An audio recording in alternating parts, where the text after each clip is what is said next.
تو چلیے چلتے ہیں ویڈیو کی طرف۔ قرآن و حدیث کی روشنی میں ارشاد فرمائیں کہ بیعت کرنا اور بیعت ہونا ضروری ہے یا کہ نہیں۔ میرے نزدیک ضروری ہے،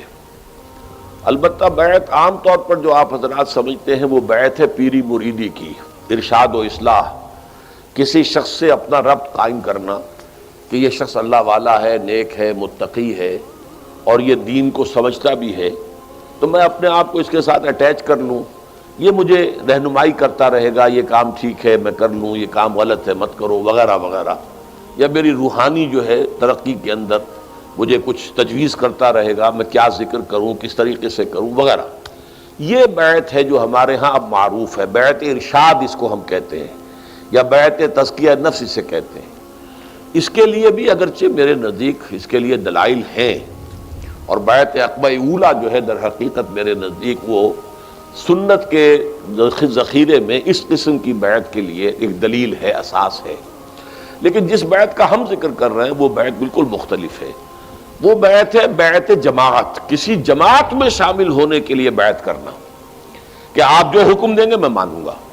بشرطے کہ شریعت کے خلاف نہ ہو، باقی میری رائے اس کے خلاف بھی ہو تب بھی مانوں گا۔ اس کا اصل تعلق اس سے ہے کہ اگر آپ یہ سمجھتے ہیں کہ اللہ کے دین کو غالب کرنے کی جدوجہد کرنا فرض ہے، اور ہے، بدقسمتی سے یہ ہمارے ذہنوں سے نکل گیا ہے لیکن ہے فرض،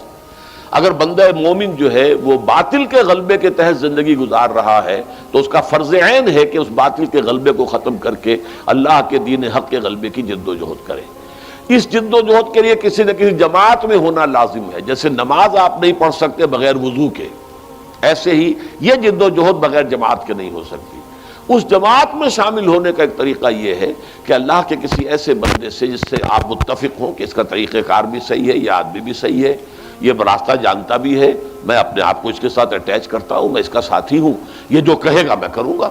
یہ بیعت ہے، بیعت سمع و طاعت فی المعروف، جو کہ ایک حزب اللہ بنانے کے لیے، ایک جماعت بنانے کے لیے یہ بیعت ہے۔ اور یہ بیعت جو ہے یہ لازم ہے، یہ وہ بیعت ہے جس کے بارے میں حضور کی حدیث ہے صحیح مسلم کے اندر حضرت عبداللہ ابن عمر رضی اللہ تعالی عنہما سے، من مات ولیس فی عنقہ بیعۃ مات میتۃ جاہلیۃ، جو شخص مر گیا اس حال میں کہ اس کے گردن میں بیعت کا قلادہ نہیں تھا۔ اب یہ گردن میں قلادہ ہونا، جیسے کوئی بکری ہے، آپ نے ایک رسی اس کے گردن میں ڈالی ہوئی ہے، وہ آپ نے پکڑی ہوئی ہے، یہ بیعت کی حیثیت یہ ہوتی ہے۔ آپ نے وہ آپ کے ہاتھ میں رسی ہے، بکری ادھر ادھر نہیں جا سکتی۔ اسی طرح آپ نے کسی کی بیعت کی ہے تو اب آپ اس کے تابع فرمان ہو گئے، اس کا حکم آپ کو ماننا پڑے گا، بالکل جیسے کہ آپ کے گردن میں وہ ایک جو ہے وہ پڑی ہوئی ہے، وہ قلادہ پڑا ہوا اور اس کا جو سرا ہے وہ اس شخص کے ہاتھ میں ہے۔ تو جو شخص مرا اس حال میں ولیس فی عنقہ بیعۃ، اس کی گردن میں بیعت کا قلادہ نہیں تھا، فقد مات میتۃ جاہلیۃ، تو وہ جاہلیت کی موت مرا ہے۔ لیکن اس حدیث کو میں جو اس کی وضاحت کرتا ہوں وہ یہ کہ دو ہی شکلیں ممکن ہیں، یا تو مثلا جیسے ہمارے پڑوسی ملک افغانستان میں کہ ایک ملک ایسا ہے جس میں کہ بیعت کی بنیاد پر نظام حکومت قائم ہے، اب وہ امیر المومنین ہے ملا عمر صاحب، ان کے ہاتھ پر بیعت ہے، یا جیسے کہ حضرت عمر فاروق کے ہاتھ پر بیعت تھی، حضرت ابو بکر کے ہاتھ پر بیعت تھی،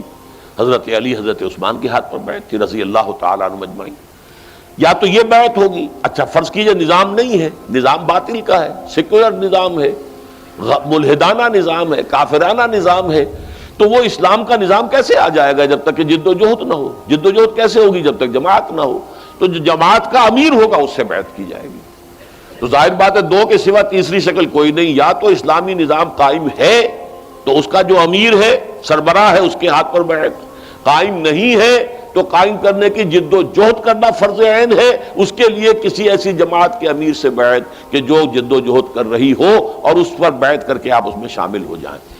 اس اعتبار سے میرے نزدیک یہ بیعت جو الفاظ آئے ہیں من مات ولیس فی عنقہ بیعۃ مات میتۃ جاہلیۃ، 100% صحیح ہے، درست ہے، اور اس میں کوئی استثناء موجود نہیں ہے۔ جی دوستو، تو آپ نے دیکھی آج یہ بہت ہی خوبصورت سی ویڈیو، امید کرتے ہیں کہ آپ کے علم میں اضافہ ہوا ہوگا اور آپ کو پسند آئی ہوگی، اور سبسکرائب کرنا نہ بھولیں۔ ملتے ہیں نیکسٹ ویڈیو میں، تب تک مجھے اجازت دیجیے، اللہ حافظ۔